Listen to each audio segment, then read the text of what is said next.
No one in my family was Catholic. Nothing was ever fulfilling.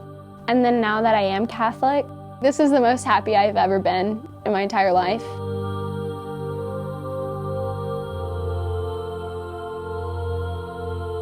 Hi, my name is Jessica, and I'm a freshman at Oklahoma State University. I was raised in a non-denominational Protestant church. I did that my whole life, was very involved. We stopped going to church for a year and a half, and then late senior year in high school, I just randomly one Sunday was like, I want to go back to church. And so I told my parents, and we went the next Sunday, and it was a very weird feeling, and I didn't know if it was because of COVID at the time or if it was something deeper than that. That same random Sunday, I got a text messages from one of my friends who I ran cross country with in high school, and she had invited me to her 7 p.m.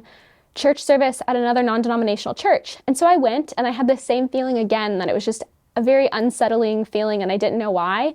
So then I left that and Googled religion, and I never thought to Google it before, or where it came from, or the history about it. And then was looking up who all founded them all, and then Jesus Christ was the only one who founded Catholicism. So then I was interested in the Catholic Church. The only person who I was super comfortable with at the time who I knew was Catholic was someone who I danced with. I danced all through high school, and so we had big and littles in our ballet company, so she was my little. So I reached out to her, and she went to another Catholic church in Sugar Land, so she invited me to go to the Life Teen Mass the following week, and so I went. Just the minute I stepped into the church, I was like, this is where I'm supposed to be. This is real. I just knew that there was something supernatural, that Jesus is really there. And so then I kept going back there for a few weeks. The whole time I pretty much went to church by myself, just because they weren't super consistent all the time when going, especially because COVID was really bad at the time. And then I found out that there was another Catholic church in Sugar Land, and that's when I found St. Teresa's. You walk in and you can just tell that there's something there, and everyone sees it, everyone knows it, everyone's just super reverent, and everyone takes it seriously, and it's not just something I do on Sundays. This is their life. It is brought outside of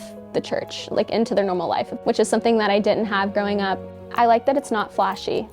I like that it's not just a band performing songs and people waving their hands in the air. I like that it's, as much as there is real joy that comes from it, there's also real sorrow. You talk about not only the good stuff, but also the stuff that's hard, he actually died for your sins. It's spoken about it's real, because it was. And then I remember going to adoration for the first time. When you walk into the room, you can just feel the presence of Jesus there with you.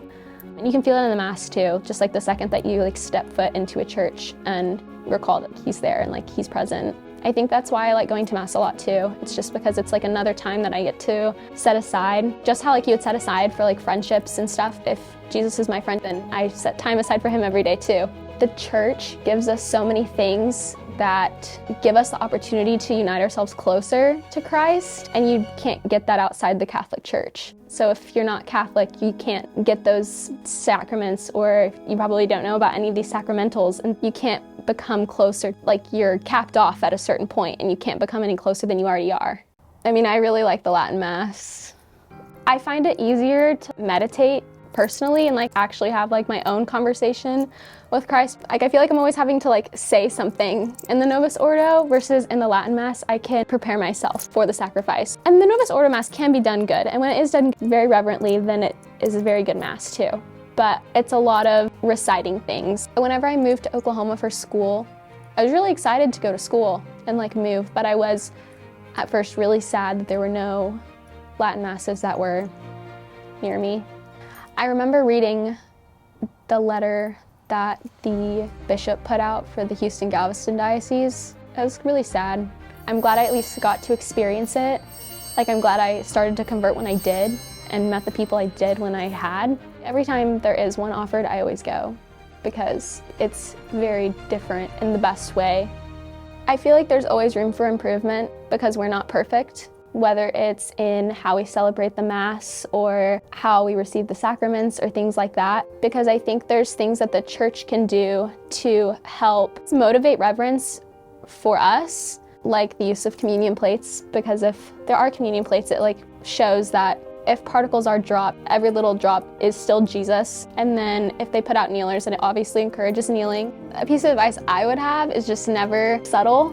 I feel I did for a while, and I never really asked questions about my faith until I was a senior in high school. I think it takes a lot of denying yourself whether it's time to just sit there and like actually have a conversation with Christ versus just casually going along with your day.